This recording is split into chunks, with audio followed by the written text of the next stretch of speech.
లోపలికి ఇంట్లోకి వచ్చినాయి. డ్రైనేజ్ నీళ్ళు కూడా లోపలికి వస్తున్నాయి. ఇవి మరి ఇప్పుడు రాను ఇంకా పెద్ద వర్షాలు ఉన్నాయి. మరి ఎట్లా మా పరిస్థితి? ఆ డ్రైనేజీ అంతా క్లీన్ చేయాలి.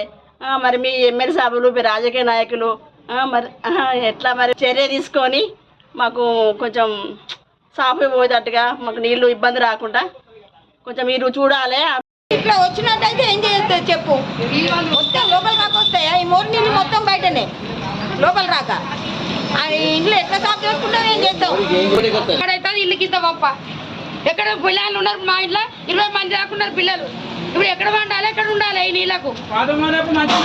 సెంట్రల్ గవర్నమెంట్ నుంచి మన రోడ్డు సెట్ అయిపోయింది. ఈ సెట్ అయిపోయే వరకు ఈ మోరికి ఇటువాటు మోరి కట్టిండ్రు. ఇక్కడ మన ఇది మల్లెచెట్టు దగ్గర మొత్తం అది కుల్లా లేదు. అది ఏంటంటే మూసుకపోయి ఉన్నది. దాన్ని క్లియర్ చేయకపోయే వరకు ఈ మోర్ల నీళ్లు ఇళ్ళకి వస్తున్నాయి. ఎందుకంటే ఈ మోరికి ఏం చేశారంటే ఇటుపక్క అటుపక్క 2 పక్కల ఓళ్ళు వేశారు. ఆ ఓళ్ళ నుంచి ఈ మోరి నిండి ఇటు ఇళ్ళకి వస్తున్నాయి. వాళ్ళ సామాన్లు మొత్తం నానుతున్నాయి. మరి ఇప్పుడు హైవే రోడ్ వచ్చే ఏమైనా లాభం ఉందా? మరి ఒక సుక్క కూడా రాకుండా మొత్తం ఇల్లు నిండి మొత్తం వాళ్ళ వస్తువులన్నీ ఖరాబ్ అవుతాయి. ఇప్పుడు వ్యాపారమే.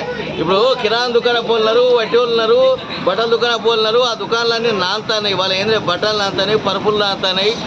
పోతే ఇప్పుడు అలమాలు నానుతున్నాయి. ఆ ప్లైవుడ్ వాటికే చీకిపోతుంది. ఎక్కడ దగ్గర చీకిపోయి అవి అక్కడ రాకుండా అవుతుంది. నాకు వాటే